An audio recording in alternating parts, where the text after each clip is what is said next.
to Jam Presents Behind the Scenes podcast. I'm your host, Julia. I'm J. Paul. I'm Monroe. And I'm Alua.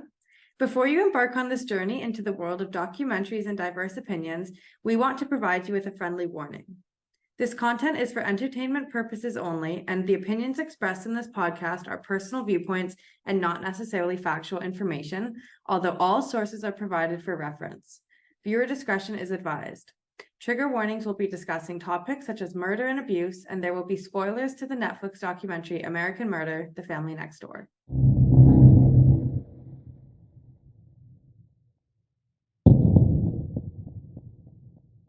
In today's episode, we will be discussing the Netflix documentary American Murder, The Family Next Door. In the town of Frederick, Colorado, with a population of around 15,000, a picturesque neighborhood was shattered by a crime that would shock the nation.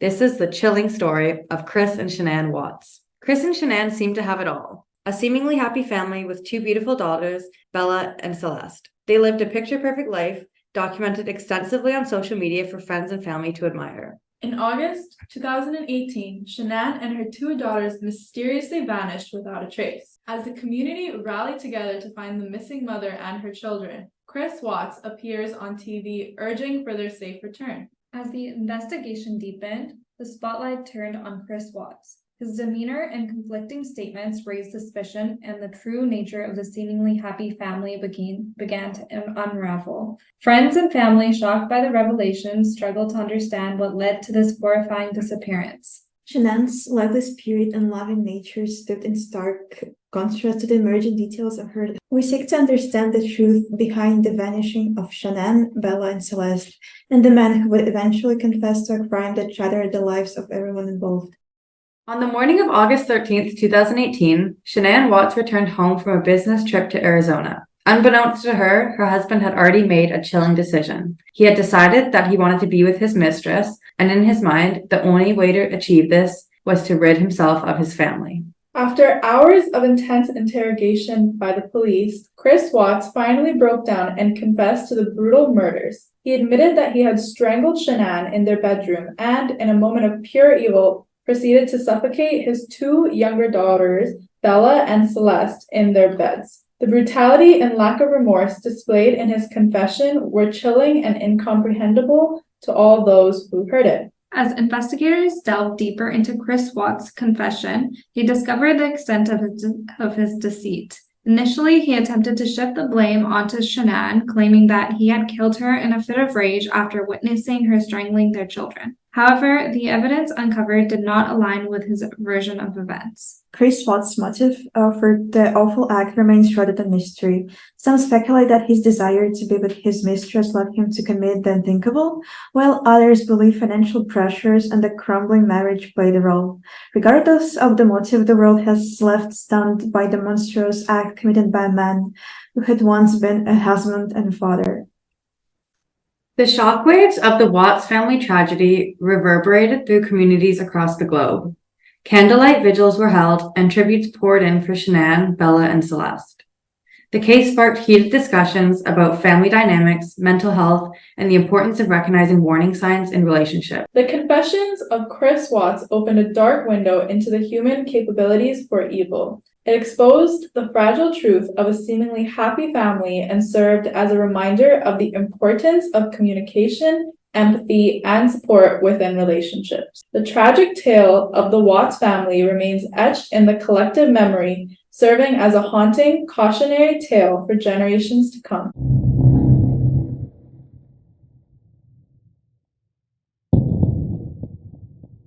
We'll now be moving on to some questions and opinions we have about the case. My first question is, why do you guys think that he decided to commit murder and didn't consider divorcing Shanann? While I was researching online, I came across an opinion on Reddit, and this one person suggests that Watts may have been pathologically avoidant and afraid of dealing with the potential embarrassment and conflict arising from a divorce, leading him to choose murder as an alternative. I think that's a really interesting perspective because, it's pretty extreme to still murder someone while still wanting to hold like that perfect image. So I still believe that it could be because the girl that he was having an affair with, Nicole, might have convinced him or planted like some ideas in his head about being with her instead of his family. So he decided to really start fresh. What do you guys think? The mistress went out of the picture after, because it shows that she kind of had no prior knowledge of what was going to happen. Yeah, definitely. But now you said that you had come across a source that says that the mistress is now maybe in contact with Chris Watts again. Yeah, under her new name. So Nicole Kessinger was her birth name, and she went into the witness protection program after this case, and now under her new name, she has supposedly been in contact with Chris while he's in prison.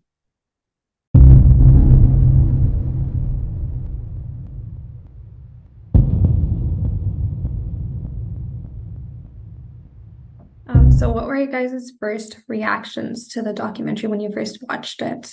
I think the most interesting part for me was the footage of Chris in his home with the police and Shanann's friend when they were first looking for everybody. I thought the way he was acting was so casual and unaffected, and then you later find out what he had just done, and I was just really shocked by that. For me, it was pretty disturbing to watch because their family seems to be like a normal one. Like you will never see that there's something was going on.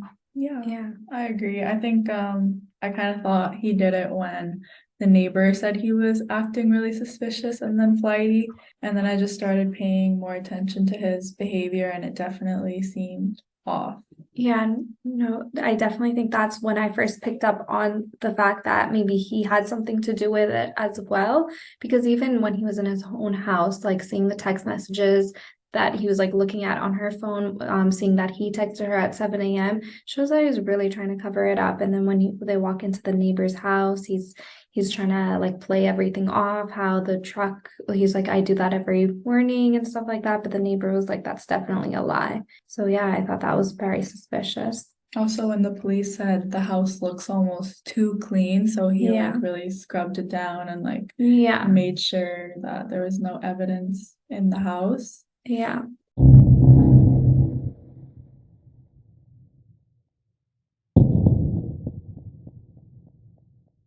I was curious as to if you guys thought there was any warning signs in Chris and Shanann's relationship. I think that Shanann and even maybe Chris, they really tried to cover it up with like appearing like the perfect family on like Facebook and stuff. But in the documentary, how they were talking about when Shanann went away to her parents' house in North Carolina for 6 weeks, Chris didn't really call, I think, at all. And she was always the one that was calling him, and they had this huge argument about it.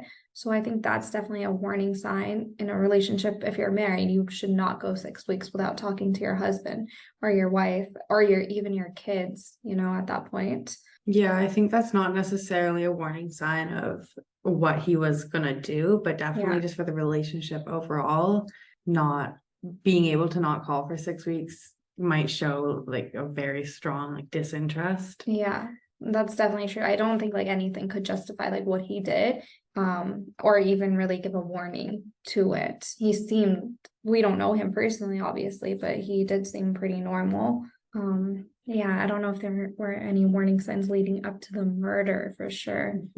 Definitely not talking to your kids for 6 weeks is like a big sign that there's something wrong in the relationship, because I can't imagine any parent would be okay with not talking to their kids for that long, or would not like try to initiate talking to them for that long. Yeah.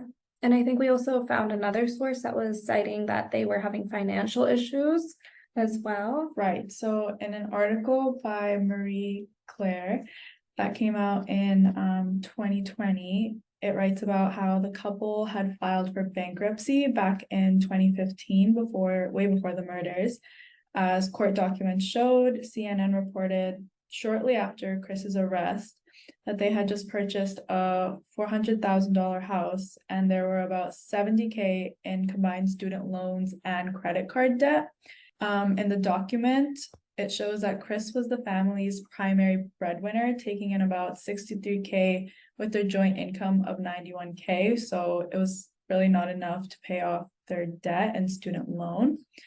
But when Shanann started her job in 2018, she got a major salary boost, as we had previously mentioned, and her job offers a lot of bonuses. So she began driving a luxury car like a Lexus, and she was sent out on a lot of business trips to places like Mexico and the Dominican Republic, which left Chris at home taking care of the daughters, which is could have been another factor as to why he started resenting his family so much. But it's unclear how Shanann's sudden financial success affected her marriage. She also probably felt pressure to keep that going on Facebook, which is why she portrayed this image of a perfect family. By the way, guys, did you see the body cam footage from the inside the White House the day Shanann and the kids were missing? People are saying that they see all the kids running around in the background and are theorizing that it's a ghost. Yeah, no, I saw that video. We'll link it in the description below, but I don't know if I truly believe that that was a ghost. I just honestly think that it was like maybe like a reflection because it was like for a second long, right?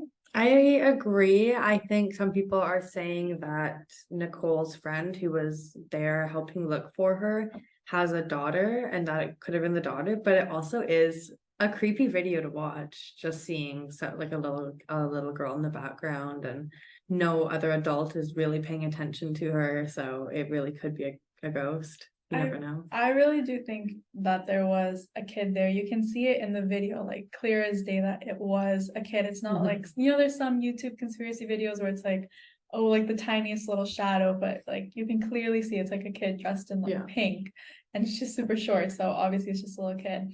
Do I believe it was a ghost? I don't know about that. I do agree with the theory that it could have been like Nicole's kid, but there's nothing that says that Nicole had a kid, or no one really knows if she does. So it's hard to say if that is the case. Yeah, also like I'm not sure like when they were even waiting outside the house, was there a kid with them? Because I don't think I noticed a kid, so that's kind of a little suspicious. But I also feel like it could have just been like maybe like a jacket hung up, like a pink jacket. It was moving. It was, yeah, and you could see her legs. Okay. So I don't think it was a jacket. It was not a jacket.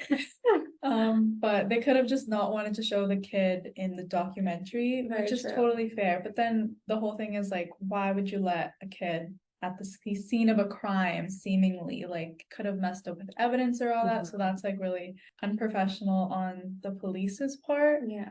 But at the same time, this missing persons case wasn't really like, it was just like, oh, like where is she? They're like, is she like at work? Is she this? It wasn't really like They didn't know. she's gone and like she took the kids kind of thing. Yeah. So it goes both ways. It's like 50-50. Yeah. So one thing comes to my mind regarding this case. I believe that his lie was really unconvincing because he said that his wife killed his children, but it's totally false because mothers usually never kill their own kids. No, I totally agree. I also think that that part was very suspicious because he only brought that up after the detective brought it up, which leads me to believe that he was just going off of what the detective was saying and looking for any escape. Trying to mimic the detective. Any way to get out of the situation that he could find. So then do you think that like after he was being interrogated, he came up with maybe Shanann killed them and then I killed Shanann? Or do you think like that was always his plan? Because he had been caught a day before, so he would have had time to think about a lie. So do you think like he thought about it before, or do you think in the interrogation room he came up with that right then and there? I personally believe that he came up with that when the detective said it to him, because before he was just on the whole, I'm going to deny it, I'm going to deny it. Even after he failed the lie detector test, he was still denying it. And he was going, the lie detector test is faulty. But when the detective was like, oh, it's okay, don't worry about it, you can tell us the truth. Like, did she hurt your babies? And then he was like, yes, that's what happened. He told his father when his father came into the interrogation room, that's when he admitted it. Well, that's a really good point. But like even just to lie to your dad about it after like coming up with it like before with the police officers, why wouldn't you just tell them, the police officers at that point? Like, why do you have to like lie to your dad about it first and then to the police officers? It's just weird. What do you guys think? I think it is interesting because I did see other sources as well where the dad was suspected to have involvement in the case.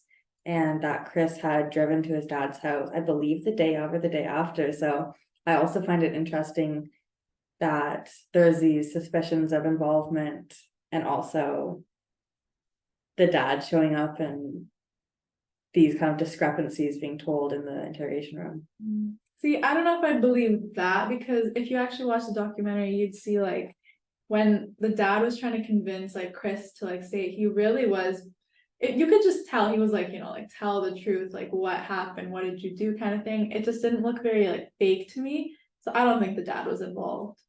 No, that's really fair, because also if he did know something, he probably wouldn't be trying to pressure his son to tell the truth. He would probably be saying, I believe you, son. Yeah. Yeah, and I'm also curious if there were any warning signs in the relationship of Chris and Shannon's, or they just look normal for their friends and family. As far as I know, there was a lot of posts on social media by Shanann. She worked for a company called Level, which was a multi-level marketing company selling health and wellness products. And essentially with these companies, how it works is the more you sell, the more you get. If you have high sales, you can earn things like cars, vacations, and Shanann was winning these things. And her Facebook reflected these vacations they were taking, and it did create the image of a perfect family. So I would assume that no one had any clue what could have been going on. Yeah, no, I totally agree. I think also in a lot of her Facebook posts, as seen on the documentary, like Chris Watts seemed like the perfect father. He's dressing up as Santa on Christmas, buying his kids gifts, spending time with them, baking with them.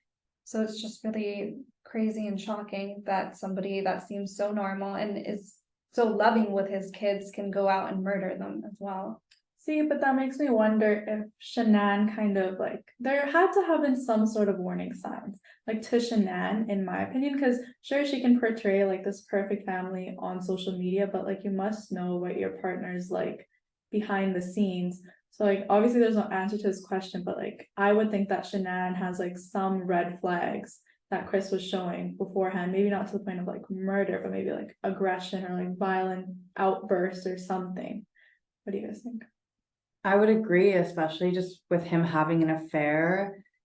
That usually doesn't happen when you're still feeling deeply in love with someone. So I would assume that there were some relationships issues that she may have been slowly noticing or catching on to, maybe.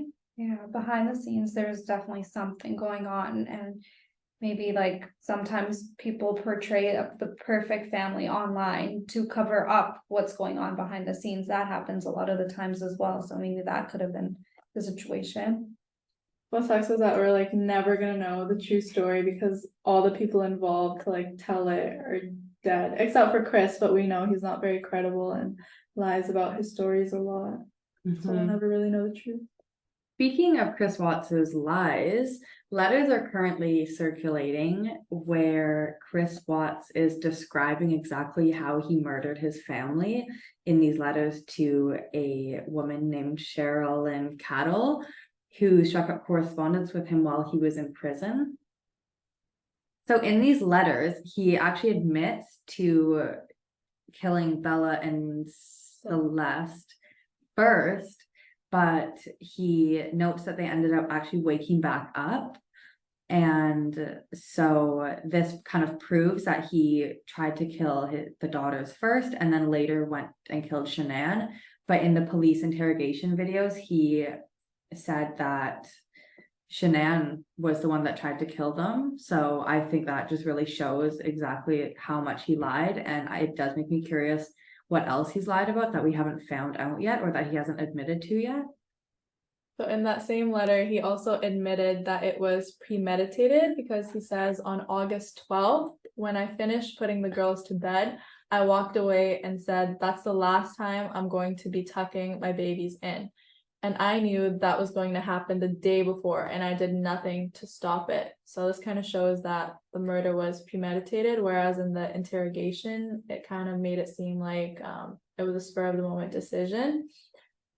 I think that point just proves what we kind of have known all along, that he is really not credible. He just is a pathological liar, and he's lying about everything. And at the end of the day, we're probably never going to know the absolute truth because of that. That concludes the end of this episode. We hope you found this journey into the depths of this case as captivating as we did. If you enjoyed this episode, don't forget to subscribe to our podcast for more gripping true crime stories. Stay curious, stay vigilant, and until next time, take care.